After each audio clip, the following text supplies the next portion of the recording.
true. That is factually true. It is factually true that if we never start, we won't. So there we go. And I become more and more irritable as I get more and more hungry. All right. Okay. Hey, me too. So Jeff's going to give a summary. So the plan is that Jeff's going to give a summary of the episode, and then he's going to give his review that is written out. And then, and what I'll do is, while Jeff's doing that, I'll go through some slides on screen, and then we'll talk about a few features of. We'll talk about the episode, but also some other factors such as like the tone of 1970s television. There's a bit more violence, and I think it was 33.3 megahertz. What was the tone? No. Okay, Jeff. Very good. Right, over to you. First of all, I had to show off my shirt. So Yep. You're there. I can make you extra big, but it's not solo layout. There you go. Solo layout.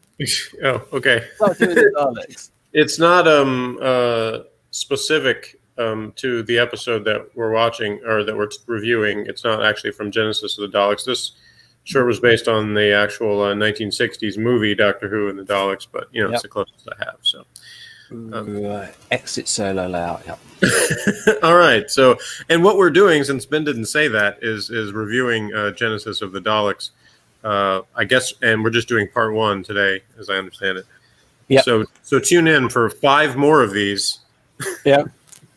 All right. So, in part 1, soldiers with gas masks and machine guns fire at and kill one another on a misty plain of rubble and dirt. From out of the mist, the Doctor waves his hands, snapping at the Time Lords for intercepting a transmat beam, something very dangerous. Time Lord in black hood and cloak appears as the Doctor rants about the Time Lord's continual interference in his life. The Time Lord tells the Doctor that their people have interrupted transmat beams for a long time, and that they have something for him to do for them. The Doctor won't hear of it until the Time Lord says one word, Daleks.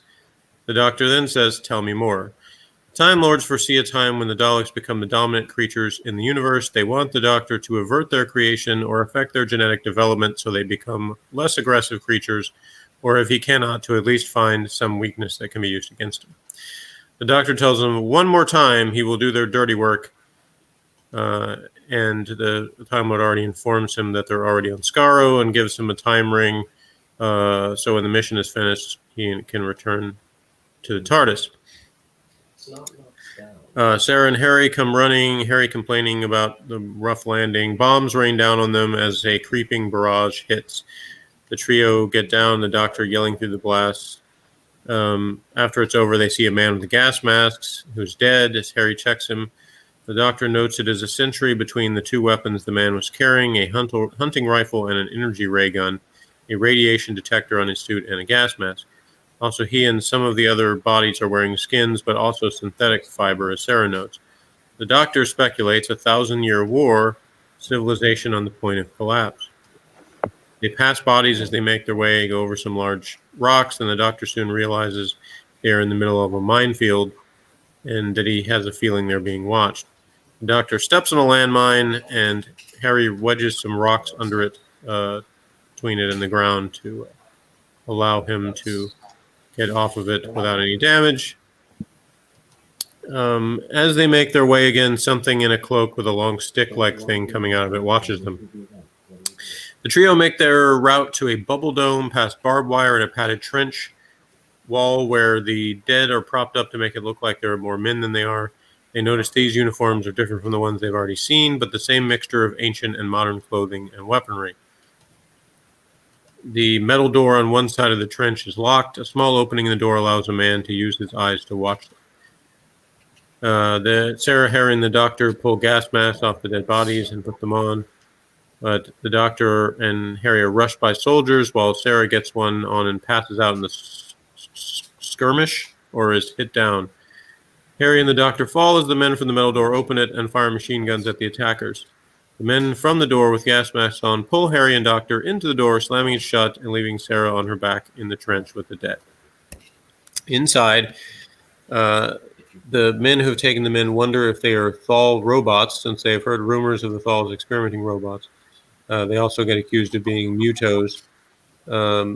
General Ravon, who's in charge, tells him he likes interrogations, and the guards in Ravon keep calling the two of them Mutos. Since bullets are scarce, the two of them will be hung, not shot, after this interrogation. Ravon asks the doctor to turn on his pockets, and he takes out a magnifying glass, a yo-yo, sonic screwdriver, etc., and an etheric beam locator and a pair of handcuffs. Ravon rants like a madman about wiping the Thals from the face of Skaro. Ravon's people are called Khalids, and they want the total extermination of the Thals. And the doctor uses a stick to get Ravon's gun flung over to Harry's hands, so they escape. But then they get stopped in the hallway by Niter. Sarah gets up and takes off the gas mask, and she finds the door locked and an empty pistol, which she discards.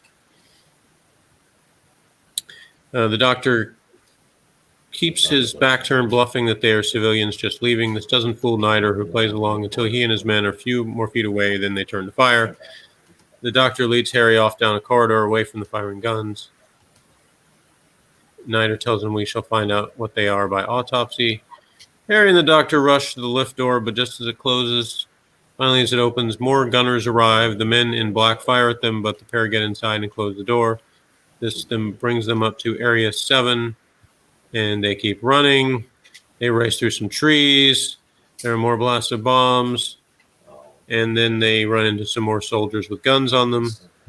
Sarah, meanwhile, is being followed by the cloaked figure. Harry and the doctor are brought back before Niter, who is examining the doctor's things. Niter asks if they are aliens. Harry tells them no, we're human. Davros, that's not right, because Niter says, Davros says there are no such thing as life on other planets. Yeah, because Niter doesn't believe in aliens. Well, right, but he asked them. You're saying that it's not right that he asked if they're aliens? Yeah, because to him, aliens don't exist because Davros has said. Well, yeah, he says that Davros said there's not life on other planets. Anyway. Yeah, so he doesn't assume that they're aliens. He wants to know. He thinks they're. He thinks they're some kind of. He just doesn't think, because he's very closed-minded. He only believes what Davros tells him, and Davros has said there is no intelligent life. Anyway, Niter explains that the Mutos are scarred relics of the Khalids, leftovers from the first century of the war, chemical weapons created monsters, Mutos, imperfect, rejected, and cast out, which is amusing to me, and I'll get into this later, but that he talks about this imperfections when, none of the Khalids are exactly lookers themselves, especially Davros. Anyway, I'll just say, in this book, it's got the original scripts, and that line when it says imperfects are rejected, the line was actually darker. The original line was imperfect children are rejected. And so they changed it to imperfects are rejected. Anyway, Niter wants the prisoners taken to the bunker by the special unit, and tells Ravon that he needs a list of equipment also that's requisition form signed by Davros, so Ravon agrees to send the materials. Sarah knows she is being followed and runs through the trees as more figures track her. She finds herself at a brick wall which has a hole in it. Before going through it, she spots an apparently old and crippled humanoid being in a mobile life support chair, not able to use his left arm, his vision gone and eyes closed over. A third blue eye, mechanical in his forehead, helps him see. A bald being with clawed fingernails and whose mobile casing encases his legs and lower body.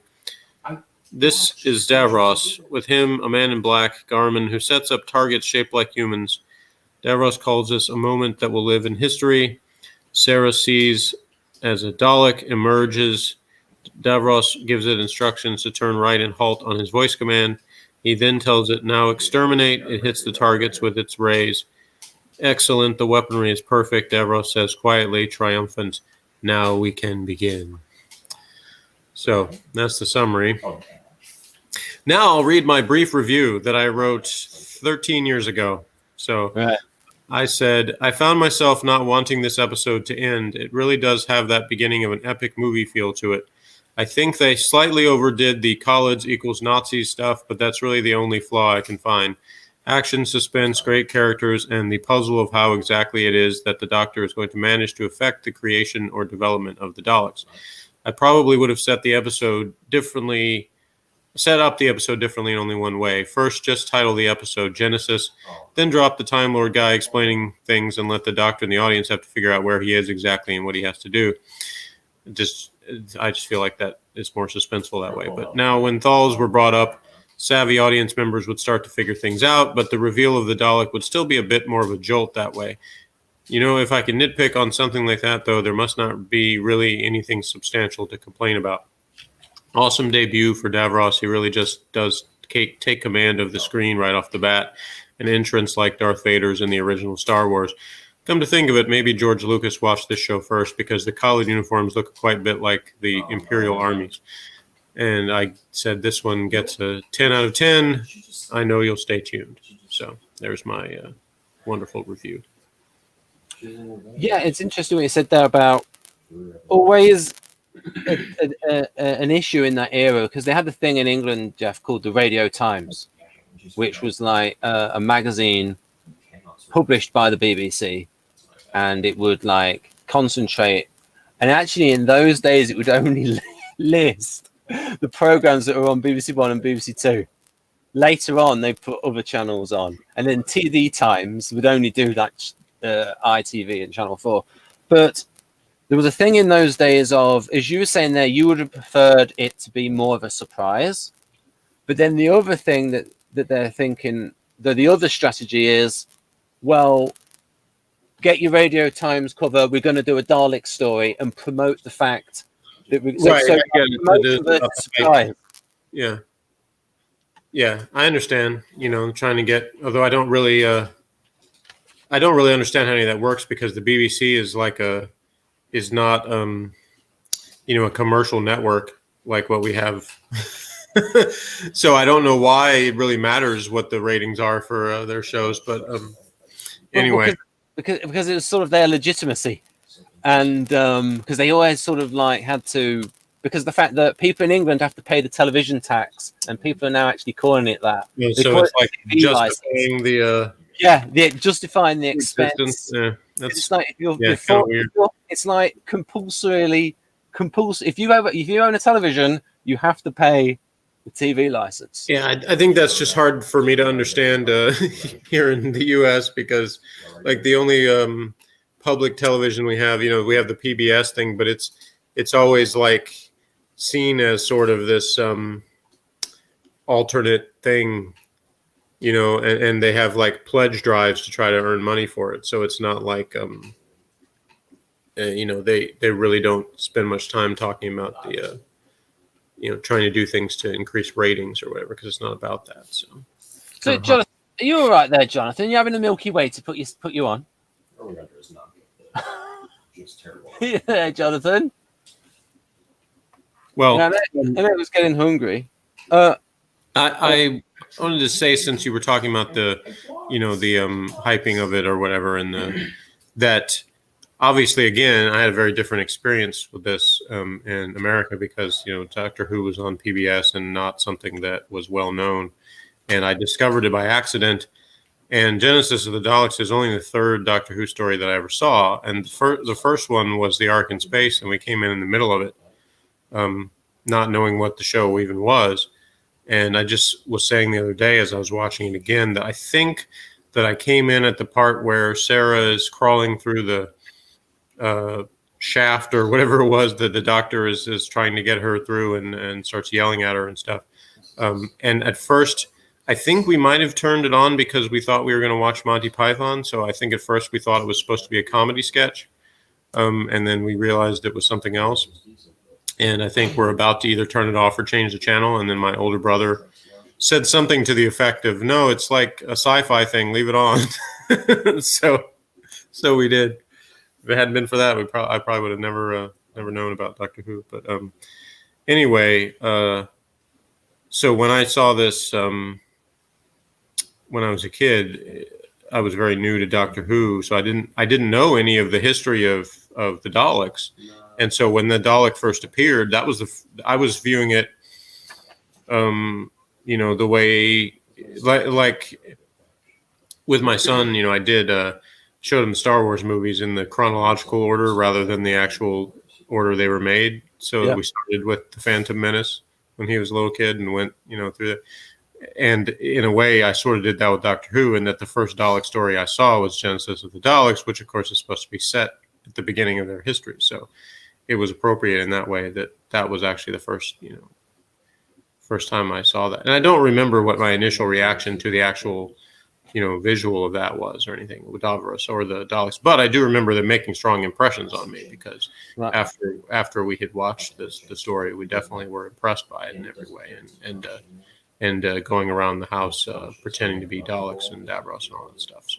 So in order to give people value, and because so what I have here in this book, lots of background information. I have Terry Nation was interviewed about this story in 1988. And so, have you any thoughts on this, Jonathan? And then I could, I didn't hear anything. I was on the phone. You're on the phone, okay. So, right, okay. So what I'm going to do is I'm going to give you Terry Nation's thoughts from 1988 on this episode and the background to it. So here we go. So in March 1988, writer John Peel interviewed Terry Nation for the Doctor Who research magazine In Vision. He asked Nation how Genesis of the Daleks fitted into his personal vision of the future, as well as established Dalek mythology. And so now I'll be quoting Terry Nation. I tried very hard throughout to make Genesis of the Daleks fit with what had gone before, to adjust and change where I could, but not to step on too many traditions. But obviously everything I knew about the Daleks was already there, and it is much easier to look back. If you look at a formed adult human being now, I'm just getting a ruler to make it easier to read.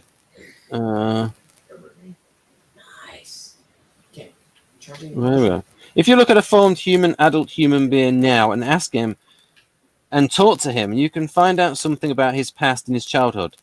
I was working from the complete version and working backwards to how they might have begun.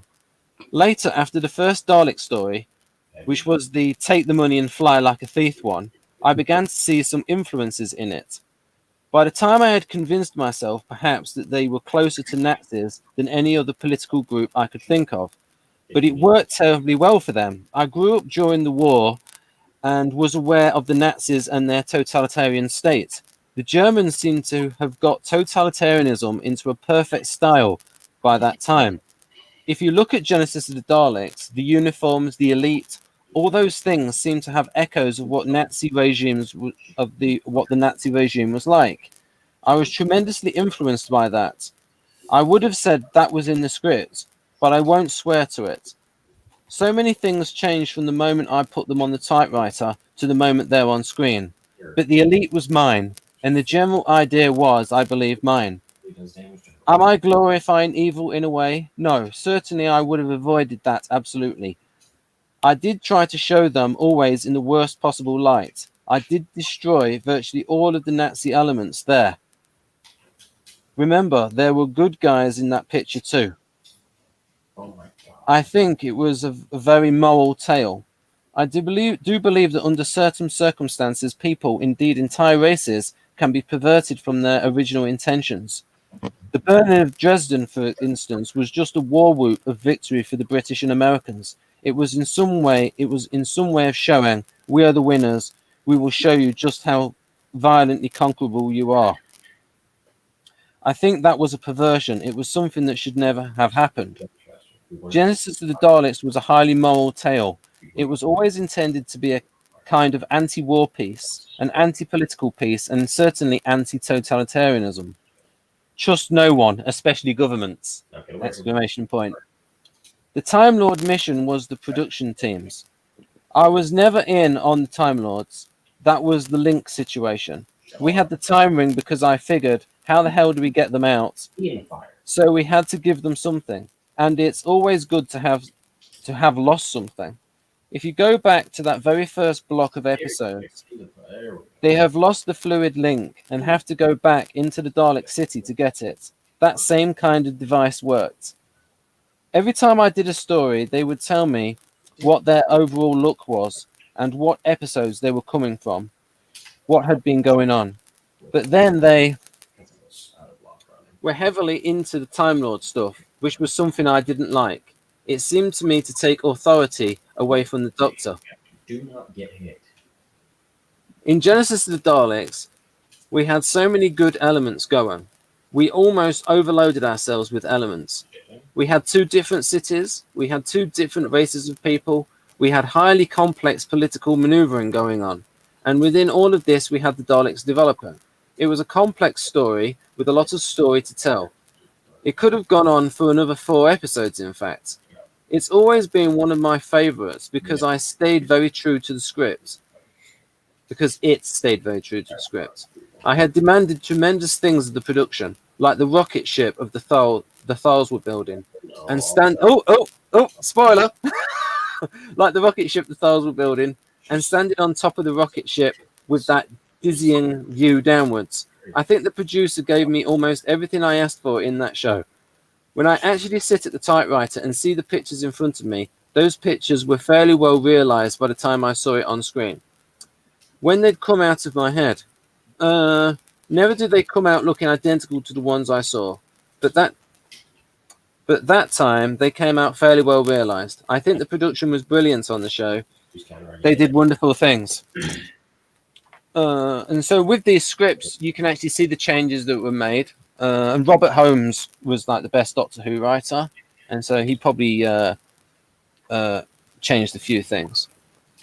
So, any comments, Jeff, on what I've read out there? I didn't know there was going to be a quiz. Okay, sorry. Jonathan? The 2 J's?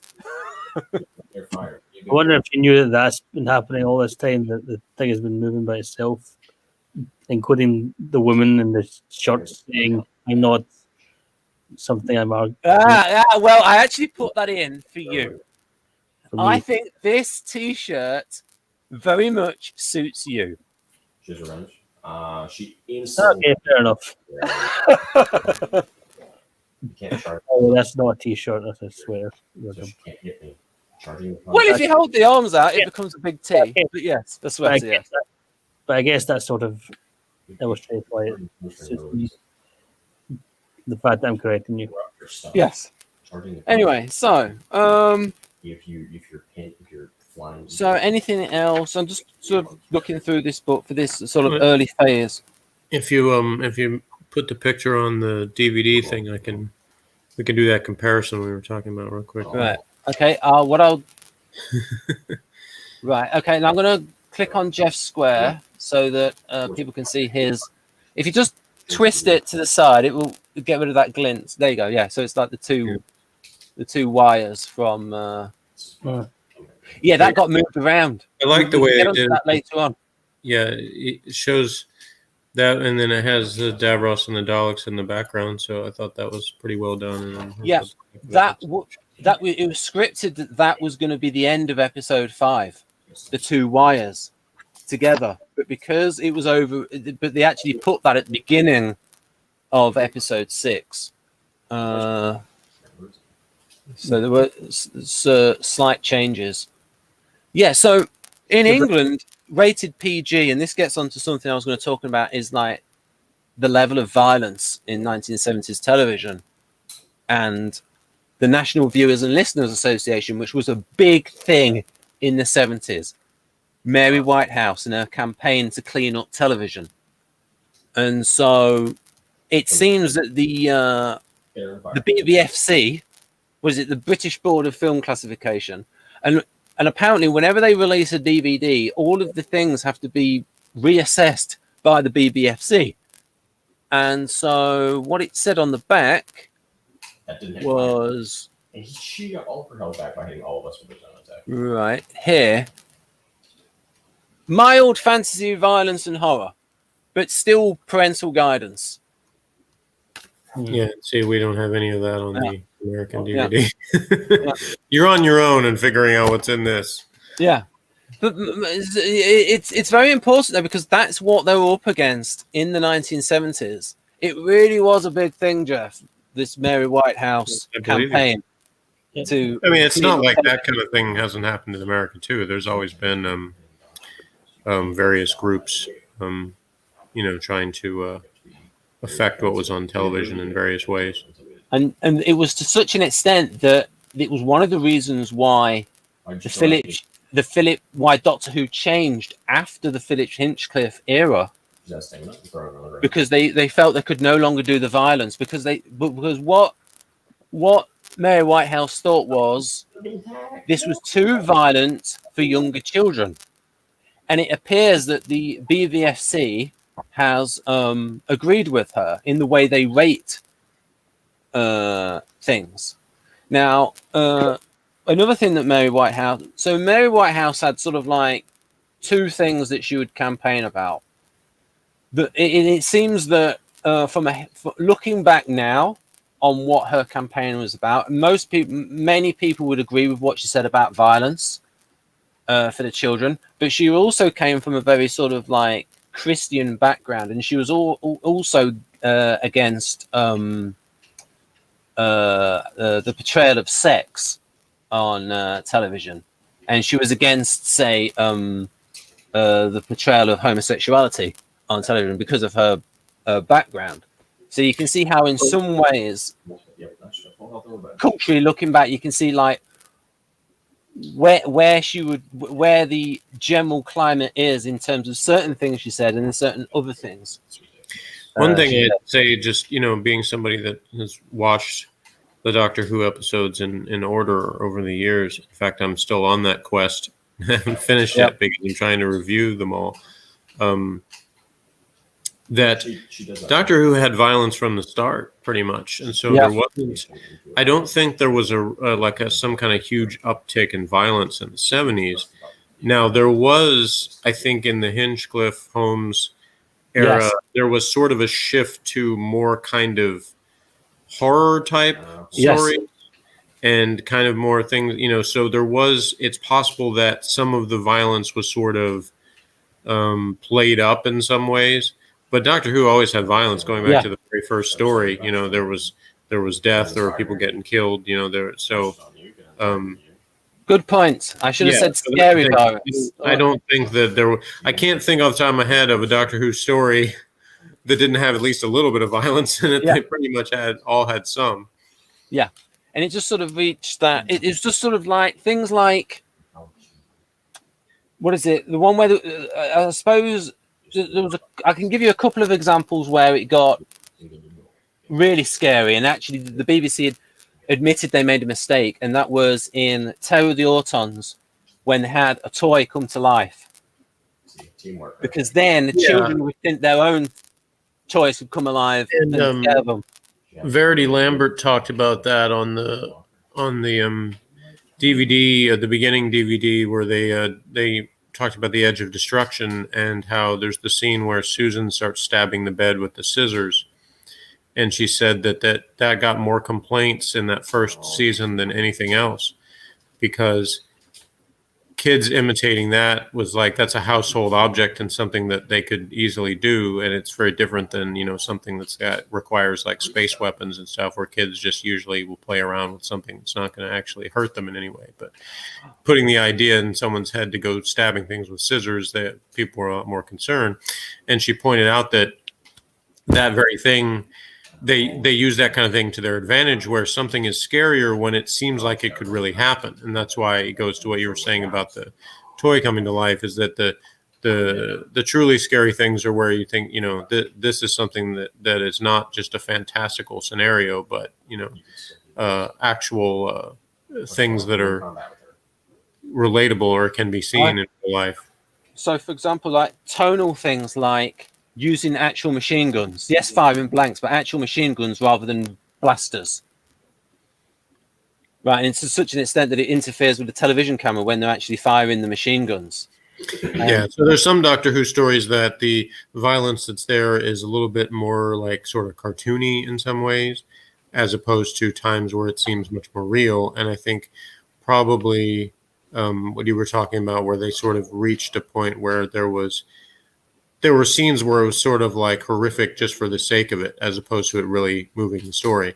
And I know even though I'm in the minority as far as my opinion on the quality of it, I think Pyramids of Mars is a good example of that, because to me that you have these scenes of deaths with people just screaming and being killed where it's really not necessary to further the plot anyway. It's like they just put that in there to have, okay, we're going to have this horrible scene here. And I'm not really a fan of. I like it. I don't mind there being scenes of horror if it actually accomplishes something and isn't the focus of the story. Pyramids of Mars scared me a lot when I was a kid, when I first saw it. I don't think I saw it all the way through. I saw the mummies, and that was scary. Killing people, that was scary. I liked Doctor Who scary. And it's not scary enough as far as I'm concerned. I mean, there's also simple things like, actually, something that they should have done more often. And I would have been furious. I would have laid the law down as producer. I would have got all the lighting directors in, and I said, "You do the lighting like this. If you attempt to have bright lighting, you are done. You are never going to work on Doctor Who again." Because this shows you that you can have dark lighting. Because what they thought, this is what they thought. They had a lot of old, is that the television cameras were changing in technology, and the original cameras required a lot of lighting, and so you still had a lot of. It's just like now, high definition cameras get grainy when it's darker, and I think a lot of the lighting directors would have, like, it would be overlit because they were thinking it was like the early 1960s or something. But this shows most Doctor Who stories in the 1970s are overlit. If you see here, that's good lighting. It makes it, and it hides the sets as well, because there are imperfections in these sets. And if this was brightly lit, you would see all the little blemishes and extra things in the sets. And apparently that's something else that happened, is when they went from black and white to color, you went from 405 lines definition to 625 lines and color, and apparently a lot of set designers were sacked because you could see how bad the sets were, because it would show up on television. And I think at the time they actually called that high definition, the 625 lines, because that's a big change going from 405 to 625, from black and white to color. And again, yeah, and that's why I said in my review that it seemed like the beginning of an epic movie, because it has that, just visually appears so cool looking. And even in the now I sort of chuckle when they transition from the film to the video, but that's something as a kid I would have probably not even noticed. And it doesn't, even now, it's like it still doesn't take away from the coolness of it. It's just something I notice now. And you notice that more when it's like really overlit, when they do it on videotape, and it's like a bigger difference from the film sections. But this is sort of more even. But like this, the weird thing is that, to me, like, I hear people always talk as if film is this higher quality, and the thing is, on these kind of shows, to me, it points out that I don't really think that's true, and that it make the film parts look older. So it makes it look like you're watching this older thing, and then when it transitions to the video, it looks more modern. Yeah. Well, what happened was, Jeff, they wouldn't do the film sequences on 35mm. They did it on 16mm. So if it had been 35mm, then it would have been sharper. But yeah, I mean, it's like you like that sort of like higher frame rate where it seems more live.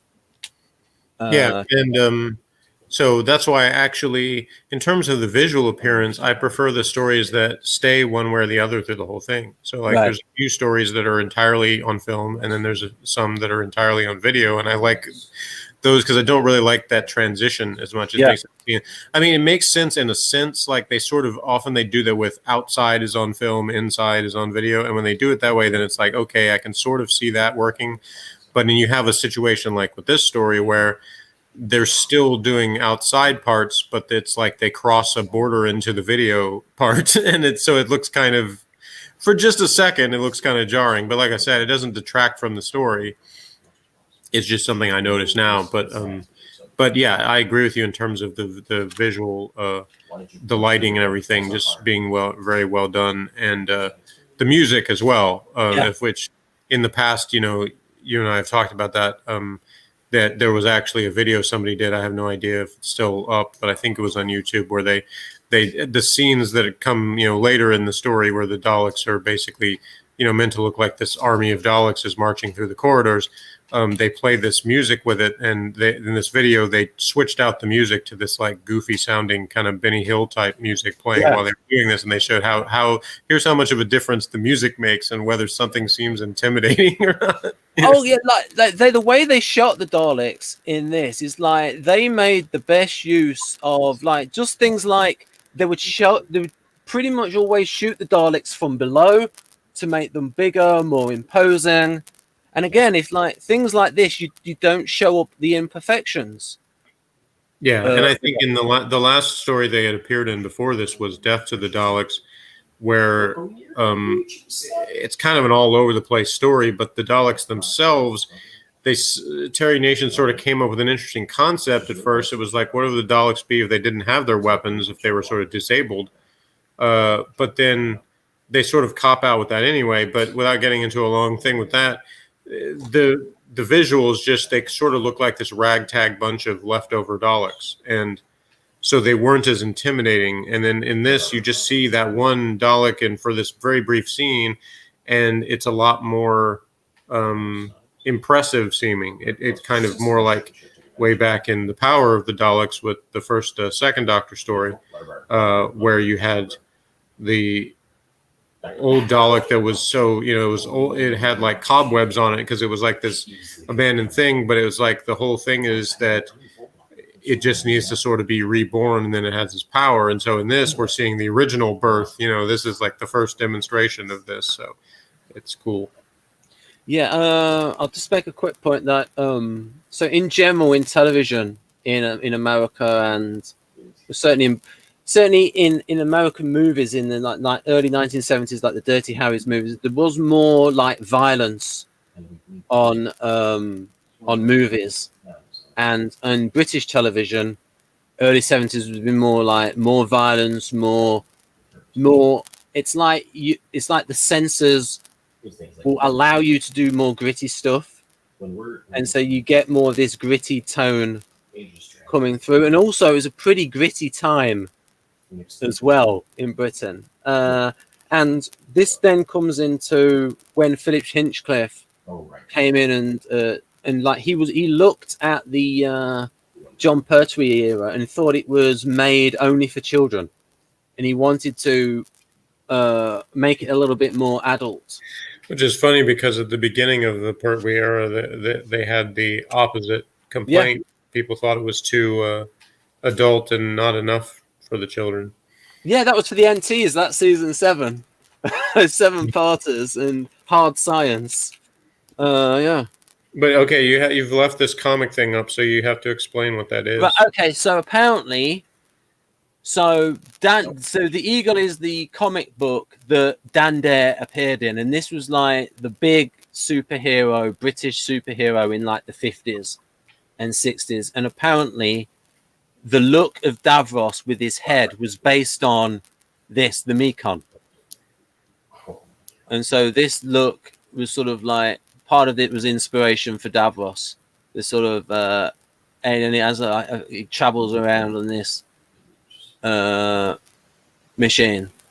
So it's like the kind of thing that they would have read, that maybe that Terry Nation might have looked at in the 1950s. The Eagle. Yeah, Dan Dare. Right. I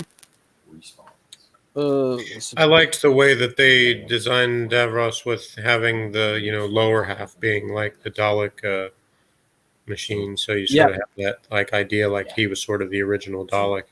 Yep. When that needs to be executed, we need to get revenge. Yep. He needs to get revenge. Right. So, So you can have you got any thoughts, Jeff, on about what Philip Hinchcliffe said about making Doctor Who more adult? Well, to me, the best is always, a balance, is making things that appeal to both in a way where you don't completely alienate either. And I think it's very possible to do, and something that seems to become more rare in my lifetime in like movies, because when I was growing up, there was a lot of, you mentioned the PG rating earlier. There was a lot of PG rated movies that were sort of intended for family viewing, in terms of they were not for little kids, but they were for kind of from preteen on up, and movies that, had things that appealed to both kids and adults. That's why E.T. was so successful. It was an example of one of those, like, there was a lot of like blockbuster movies in the 80s where they were PG rated movies, and that was the audience. And it became later on, there was like a shift where now there's a whole lot more R-rated movies and a whole lot more, that go straight to adult audience. And even the ones that are labeled PG-13 in America, often they basically sort of make an R-rated movie, and then they get the information from the MPAA on what things they need to delete in order for it to get a PG-13 rating, so they'll still have a larger audience that can go to the theater. But it's the aim is different. Whereas, with that, like I said, with those movies that I remember from 80s and 90s, it was, the whole idea was, it was sort of like this classification of movies was intended for a larger group of audience, a lot of people that had things that appealed to both. And I think the best Doctor Who stuff does that. It's not exclusively adult or exclusively children. It finds a way to appeal to both. Yeah, and I've read a couple of books on that. Doctor Who, The Unfolding Text, and then Science Fiction Audiences, Why Are Star Trek and Doctor Who So Popular? And it was the thing at the time to aggregate an audience, have people have... So, and I suppose the biggest thing, Doctor Who would be an example, adults and children, and also the same with The Simpsons. Different kinds of audience watching, say, The Simpsons for different reasons. Mm-hmm. Because The Simpsons would have... and this is an example, there's other shows that have done that too, where they have like some kind of goofy humor and slapstick type things, but they also have a lot of in-jokes and satire and, specific parodies of previous things, movies and TV shows and stuff, that if you've seen them, then you get the references and, a lot of things that are not as overt, but are sort of innuendos to things. And so you have plenty of appeal no matter what. And even some of those early Simpsons is like SJ's family values going on in terms of the way the plot. And one of the things that Simpsons has always done a good job of is portraying. I've used them as an example when talking about like personality types, because I've said they show what happens when a particular temperament goes unchecked. Basically, there's many episodes over the years where it's basically like the plot of the episode is pretty much, if this particular temperament got its way and didn't have anything to sort of balance it, then here's what would happen. And so you have that in every direction, because you have plenty of things where Bart and Homer do, the artisan version of that, which is things like where Bart says that, people should just do what they feel. So they have the do what you feel festival. And, but they have this big stage for thing, and then it collapses because none of the people that were supposed to work on the stage finished the job because they didn't feel like it, and then you have episodes like where Marge goes on particular crusades, like to end cartoon violence or to ban sugar or things like that. It's sort of like the Guardian temperament unchecked, where you don't have anything, where you just, you ultimately, it's all about safety and security above all else.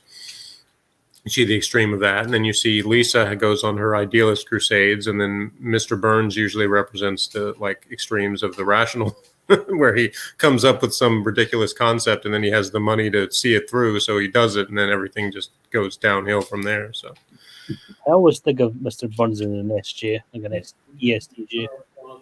But people keep him as INTJ.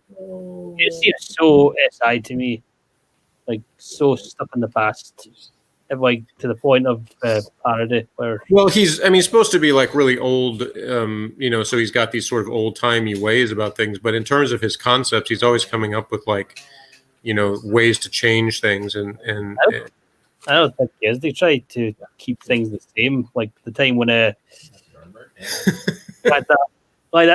episode with Frank Grimes, and they have that competition for the new design of the power plant, and Little Martin comes in with the power plant of the future, and it's all spacey stuff. With Mr. Burns hates it, and then Homer comes in and is basically exactly the same power plant with like finer details. But there's plenty of other, like he could see something that exactly the same though, and if it was his idea or somehow made him more money, then he'd be on board with it. So it's like not just this. Yes, he'll change his mind really quickly based on whatever suddenly appeals to him about it. But anyway, but yeah, that's another example of something that I cite is them being good at that particular thing. But to get it back to to Doctor Who, I would say I was actually since I've been rewatching the episodes of the the end of the Third Doctor and the beginning of the Fourth Doctor,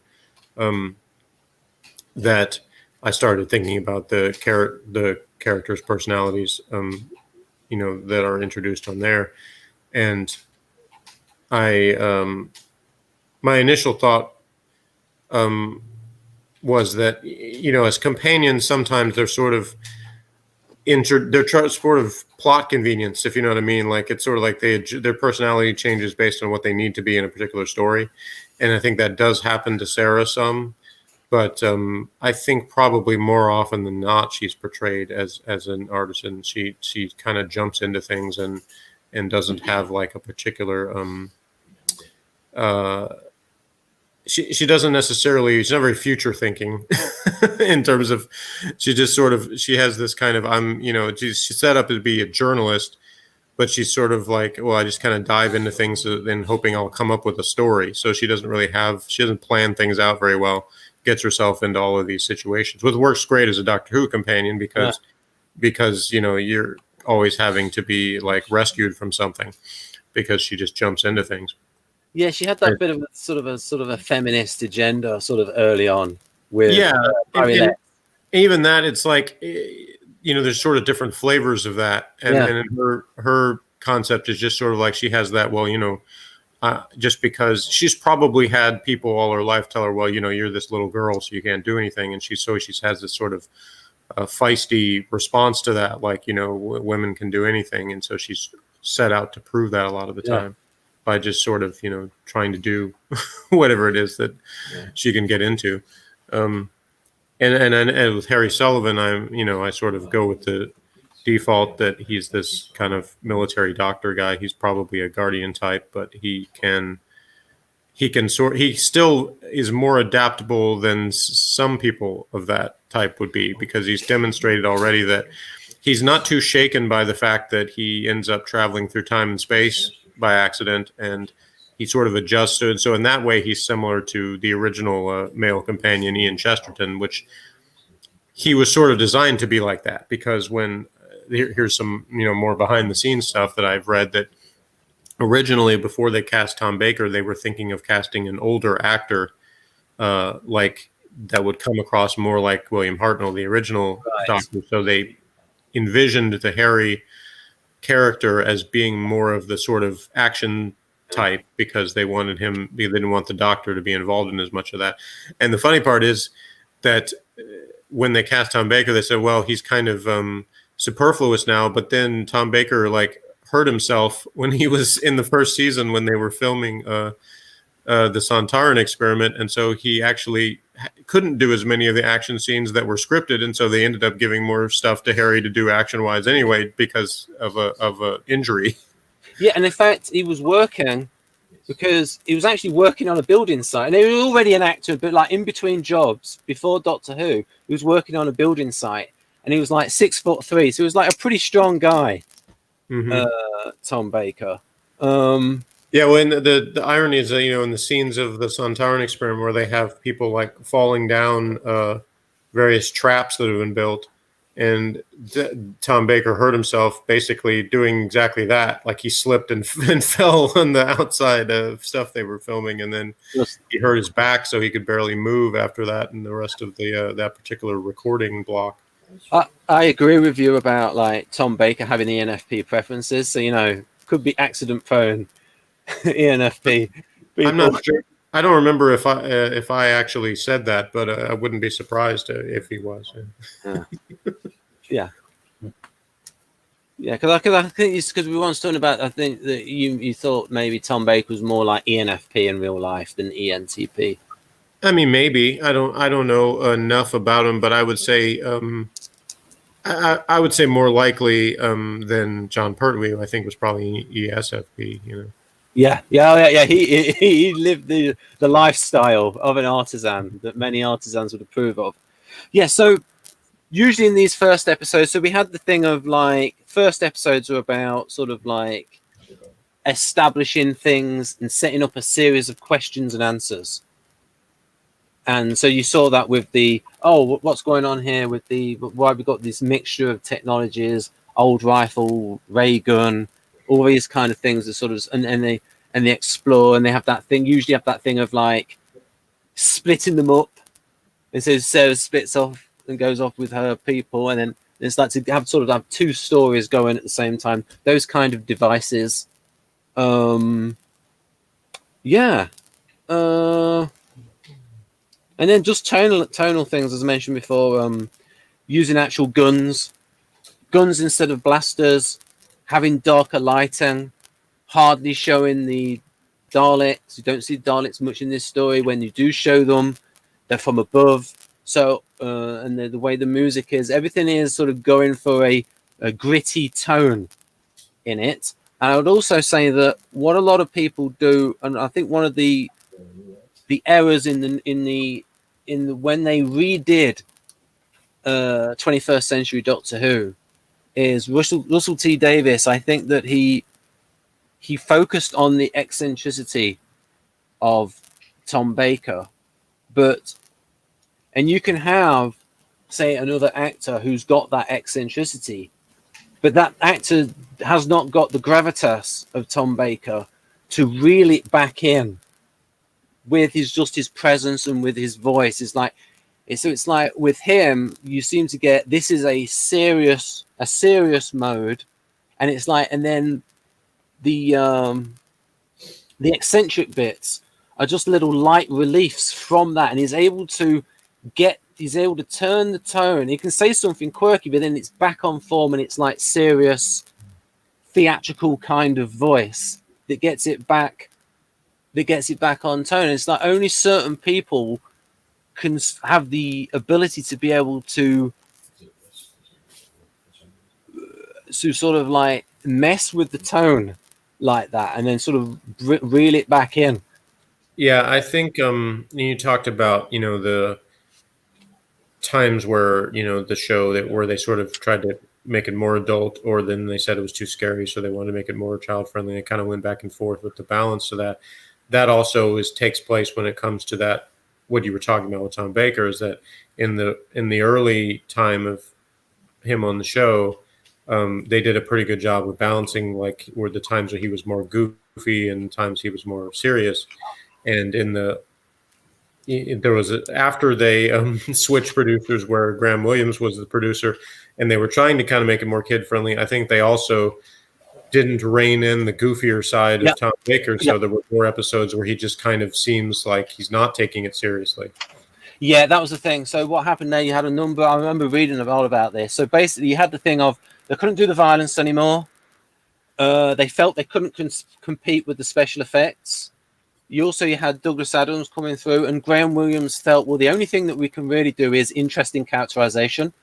And also by that time, Tom Baker's ego was getting bigger and bigger and bigger, and he was becoming like a bigger and bigger star. And Philip Hinchcliffe said that when he was producer, he continually was like riding Tom Baker and making sure to like tone him down so that he wasn't silly. And he actually said, Philip Hinchcliffe, that he thought he would not have been able to do that if he'd have got him later on. And that he was looking that he got him earlier on. He had the ability to just clamp him down. So it was various factors. They couldn't do violence anymore. They felt they couldn't do special effects. Tom Baker had this big ego. And he himself said that like his ego got a little bit out of hand. And like, he would continually put his resignation in. Because he wanted. I think it's kind of a common thing with actors that if they've been playing a character for a long time, and I've read about this happening with like soap opera characters in some cases, because in some cases they've had, actors play the same character for 30, 40 years, that they sort of have this idea when, new writers or producers come along, especially when they're a lot younger, it's sort of like, well, I know this character better than you do. I've been playing this character all these years. And so you're not going to tell me anything that I, don't know, or that you know better how to do this. And so the actor won't be as open to direction or being told to do something in a different way, and it can actually wind up where it would be better if they would kind of be open to that because some new input can kind of breathe life into a character as opposed to it just sort of becoming almost like a parody of itself sometimes over time, where the actor just keeps being convinced, oh, well, I know this is how the character would age, or this is how they would adjust. And then you go back and look at the earlier performances and go, wow, they were so much better in when they were younger. Why is that? Well, it's not just because they got old. It's because they stopped listening to anyone's input on the character. Yeah, they lost discipline and probably wanted to do something else. So an interesting thing came up is that there's talk that Tom Baker wasn't particularly nice to a lot of the guest actresses and people on the show. And Louise Jameson said, and who Louise Jameson played for the audience, Leela, and that she was saying that Tom Baker she was able to stand up to him because she knew the classics. So Tom Baker was a bit of a snob about like, do you know your classics? Do you know your proper players that you've been in? And so she's a very good actress, Louise Jameson. Right then. So I think that's any thoughts. So Jonathan, we'll leave it with you. What are your thoughts on this episode? I think the British DVD cover is better than the American one. Ooh, why is that then? Because it shows the actual Davros and the Daleks. It shows the genesis of the Daleks, whereas the American one is just Tom Baker doing this. Well, they're in there. They're just like I said. They're in the background, but I actually like that kind of in the shadows. There you go, solo layout. If you put it up again, Jeff. No, It's just about sealed. It's a bit of a little bit in the background. Yeah. I like. That's like I said. I like that effect of like they're in the shadows, like ready to take him down if he doesn't. Is it fair to say, Jeff, that in the American releases, when it's a Tom Baker story, that Tom Baker is more prominent in the because like Tom Baker was like a very popular doctor in the United States. Well, I mean, he was, as you said, he was popular in the UK too. So you know, I think that is. I mean, like in that thing, they've got his face on the bottom left, and on this, the Tom Baker years, it's just text, so they don't. Repeat the picture. So it's just sort of a different, Tom Baker's the scariest thing in the British picture. What's that? Tom Baker's the scariest thing in that picture. Flipping ENFP. I tell you, the things he wanted to do in the show were pretty ENFP. In kinds of the things that he wanted to do, like because he wanted to get really wacky. He thought you could do any, like he wanted to have like a talking cabbage as like an assistant and stuff like that. It's like okay, Tom, I believe you're in FP. So it's like, in terms of DVD covers, before I go, I'll show the audience what the cover was to Remembrance of the Daleks. This was not a very good cover. I think I had that one. It's just a Dalek in a street. If it's the one I'm thinking of, that was one where I talked about before we went on the air that people comparing, the two that even the staunch defenders of the British DVDs being superior said that the American version of that one was better. Yeah, I mean, I think Is that it? Let me just go on screen. Come on. Right. It's a tiny image. Right. I don't want to get it from up there, but what I'm going to do is I'm going to save image. I will say I liked what you were talking about with the lighting for this episode, because that's what bothers me a lot about the newer, especially the Russell T Davies era of Doctor Who. I think the Moffat era would have been better with the lighting. But, the Davies era really had that problem where everything looked like a...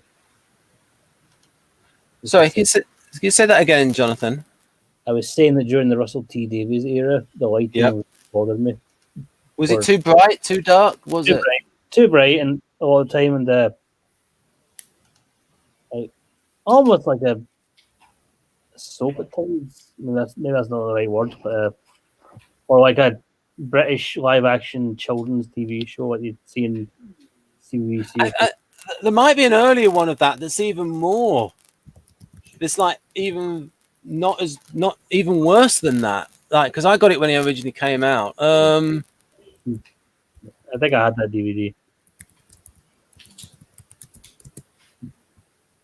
Don't go out of saying that. Anyway, we're getting off topic. So, folks, I like this story. Like Jeff gave it 10. Yeah, and what I will say is, in my opinion, and let's see if you have this. This is my opinion. Every episode is better than the previous one in this story.